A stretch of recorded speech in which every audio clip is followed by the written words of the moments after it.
Então, vamos lá, o que que é o Lambda, né? O Lambda é a melhor camada de abstração que a gente tem na AWS.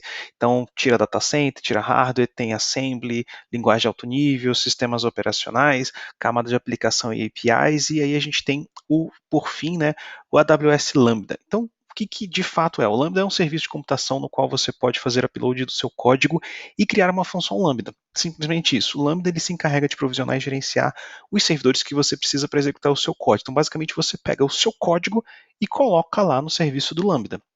Você não precisa se preocupar com o sistema operacional, patch, dimensionamento, nada disso. E você pode usar o Lambda das seguintes maneiras, por exemplo, né, como um serviço de computação orientado a eventos, no qual o AWS Lambda executa seu código em resposta a eventos.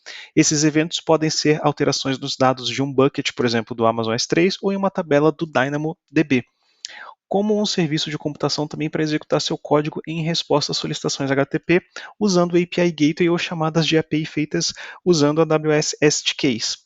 Então, o que é uma API, né? Uma API ela é uma interface de programação de aplicativo. Então é como se a gente tivesse aqui, em termos simples, né, um grupo de amigos num restaurante, e para esse pessoal pedir a comida, né, na verdade já pediram que está na mesa, eles têm que primeiro, né, fazer uma escolha num cardápio, num menu.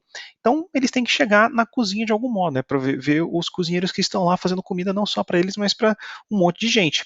Então a gente tem a figura do garçom. O garçom é como se fosse a nossa API. Então, o grupo de amigos faz requisição para o garçom vai na cozinha, faz o pedido, retorna com o pedido pronto e entrega na mesa. Então, basicamente, é esse o trabalho de uma API. Então, quais são os tipos que a gente tem? A gente tem o REST API, que é o Representational State Transfer, que é formado pelo JSON, né? Tem o SOAP API, que é o Simple Object Access Protocol, ele usa XML, e a gente tem aí, por fim, né, o API Gateway, né? Então, vamos lá, o API Gateway, o Amazon API Gateway é um serviço totalmente gerenciado, né, que torna mais fácil para os desenvolvedores publicarem, manterem, monitorarem e proteger as APIs em qualquer escala. Então, com alguns cliques, né, na console da AWS, você pode criar uma API que atua como uma porta de entrada para que os aplicativos acessem dados, lógica de negócio ou funcionalidade de seus serviços de back-end, como aplicativos em execução, por exemplo, no Amazon Elastic Compute Cloud, EC2, código em execução, por exemplo, na AWS Lambda, ou em qualquer aplicativo web.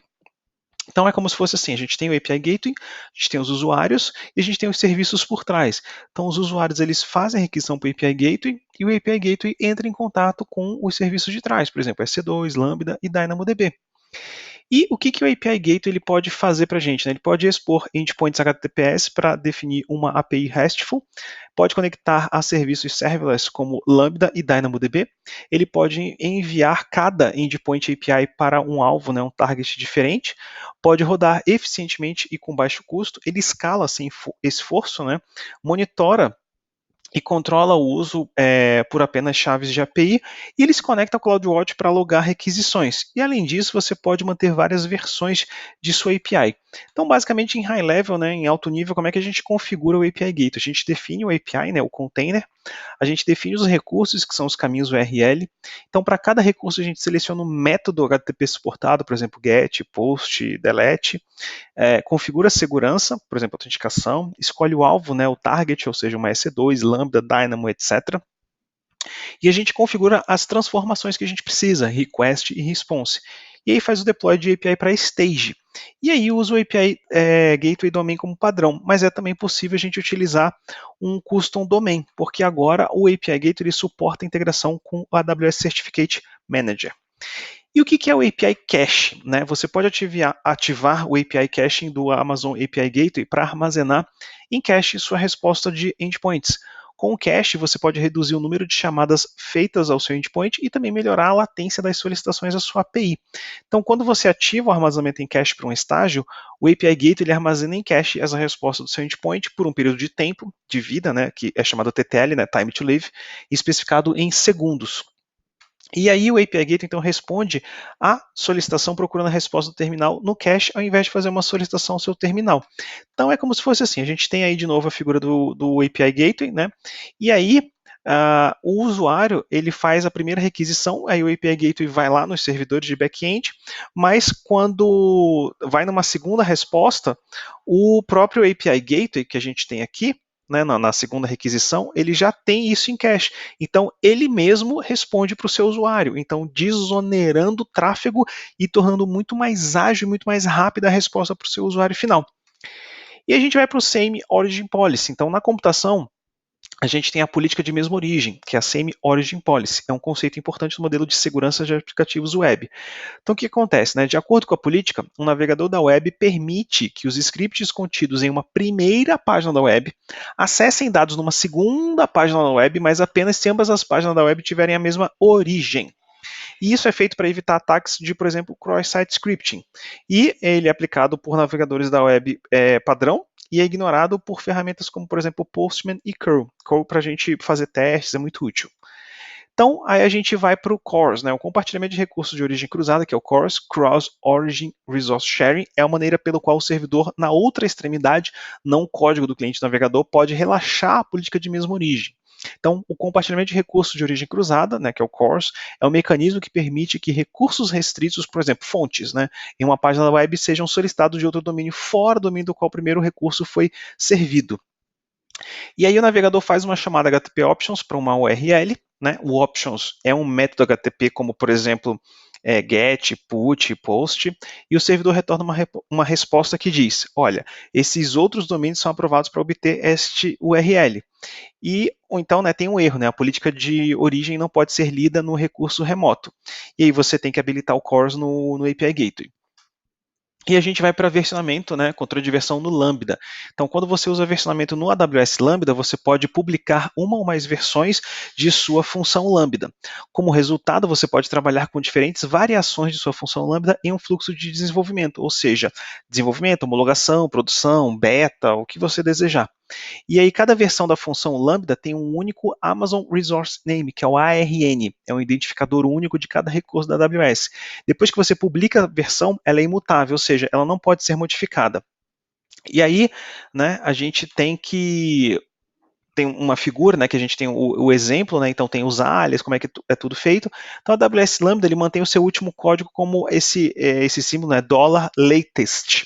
Então ele sempre está com o último código lá. Então quando você atualiza o seu código da função, automaticamente o Lambda substitui o código no latest da sua função Lambda.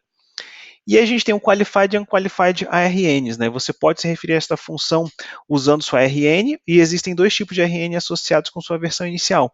O Qualified ARN, que é a função ARN com sufixo, que é, por exemplo, todo esse nome aí, e aí no final tem o $latest, e a gente tem o Unqualified, que para ali no Hello World, tá? Então é um nome não qualificado, que é sem sufixo. E a gente tem o alias, né? Depois de criar inicialmente uma função lambda, que é a versão latest, você pode publicar a versão 1 dela. E ao criar um alias denominado, por exemplo, prod, que aponta para a versão 1, agora você pode usar o alias prod para invocar a versão 1 da sua função lambda. E aí você pode atualizar esse código, né, a versão latest, com todas as suas melhorias e em seguida publicar uma outra versão estável e aprimorada, que seria a versão 2. E aí você pode promover a versão 2 para a produção, remapeando o alias de prod ou que aponte para a versão 2. E se algo acontecer errado, você pode facilmente reverter a versão de produção para a versão 1, remapeando o alias de prod como se fosse para a versão 1. Então é como se fosse um mapeamento de DNS, tá, gente? Para quem já estudou DNS, é mais ou menos o mesmo sentido, tá? Que a gente muda o nome de um IP para outro. Só para a gente ficar mais claro com essa denominação, que às vezes é um pouco complexo demais a gente pegar essa denominação. E o Step Functions, né? O Step Functions ele permite que você visualize e teste seus aplicativos serverless. O Step Functions ele fornece uma console gráfica, né, para organizar e visualizar os componentes de seu aplicativo com uma série de etapas, né, até pelo nome, né, Step Functions. Isso simplifica a construção e execução de aplicativos de várias etapas. Então ele dispara e rastreia automaticamente cada etapa e tenta novamente quando há erros, para que seu aplicativo seja executado na ordem e conforme o esperado. E o Step Functions ele também registra o estado de cada etapa. Então, quando algo der errado, você pode diagnosticar e depurar problemas rapidamente. Então, esse é mais ou menos o visual, tá? É muito útil, especialmente quando a gente trabalha com funções lambdas e tudo que mais for suportado, porque a gente consegue visualmente estar olhando onde é que está o erro. E a gente vai para o X-Ray, que é uma outra ferramenta também de diagnóstico. O X-Ray ele é um serviço que coleta dados sobre as solicitações atendidas pelo seu aplicativo e fornece ferramentas que você pode usar para visualizar, filtrar e obter insights sobre esses dados para identificar problemas e oportunidades de otimização. Para qualquer solicitação rastreada para o seu aplicativo, você pode ver informações detalhadas não apenas sobre a solicitação e a resposta, mas também sobre as chamadas que seu aplicativo faz para recursos AWS Downstream, microserviços, bancos de dados e APIs da web HTTP. Então a gente tem aqui, né, mais ou menos todos os componentes que a gente tem e a visão do browser, né? Então é muito útil a gente ter isso aqui como conhecimento. É uma ferramenta muito poderosa para troubleshoot, tá? Especialmente para desenvolvimento e não requer altos investimentos, porque o X-Ray ele pode até ser denominado e considerado uma ferramenta de APM, desculpa, semelhante ali, lógico, dadas as devidas proporções, tá, pessoal? Como Dynatrace, New Relic, etc. Mas assim, dada as devidas proporções, tá, gente? Então é muito útil quando você não tem uma opção, você tem ali minimamente o X-Ray para estar te ajudando a mapear onde é que está um possível gargalo da aplicação. E aí a gente tem, né, os componentes, vários círculos, né, verdinhos, que mostra cada chamada que a gente tem do componente que a gente vê da aplicação. E aí os SDKs, né, o SDKs que oferece, né, são os interceptadores para adicionar ao nosso código para rastrear solicitações HTTP de entrada. Além disso, tem manipuladores de cliente para instrumentalizar clientes AWS SDK que seu aplicativo usa para chamar outros serviços da AWS. Então, cliente HTTP para usar para instrumentar chamadas para outros serviços da web, para HTTP internos e externos.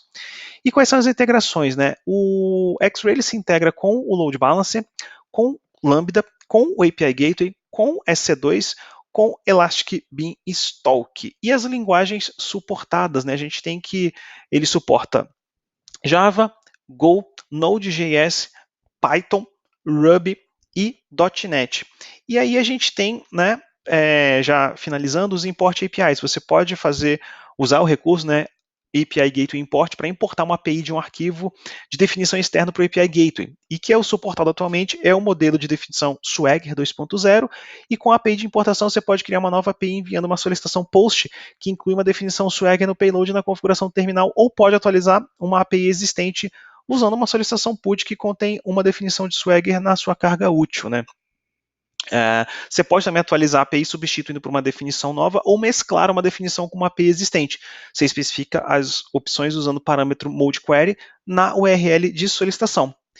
E a gente está indo aí para o final, né, conceitos avançados de API Gateway, que tem o throttling, né, por padrão API Gateway ele limita, né, a taxa de solicitação de estado estável até 10.000 requisições por segundo, solicitações, né. O máximo de solicitações simultâneas é de 5.000 em todas as APIs dentro de uma conta AWS. Se você ultrapassa 10.000 solicitações por segundo ou 5.000 solicitações simultâneas, você recebe uma resposta de erro 429. E aí o que acontece? Se um chamador envia 10.000 solicitações em um período de 1 segundo, uniformemente, por exemplo, 10 solicitações a cada milissegundo, o API Gateway processa todas sem descartar nenhuma. Agora, se o chamador envia 10.000 solicitações no primeiro milissegundo, o API Gateway atende as 5.000 primeiras e restringe os demais no período de 1 segundo. E aí, se o autor da chamada enviar 5.000 solicitações no primeiro milissegundo e em seguida distribuir uniformemente as outras 5.000 solicitações pelos 999 milissegundos restantes, por exemplo, 5 solicitações mais ou menos a cada milissegundo, o API Gateway vai conseguir processar todas as 10.000 no período de 1 segundo sem retornar o erro 429 too many requests. E a gente está finalizando esta revisão.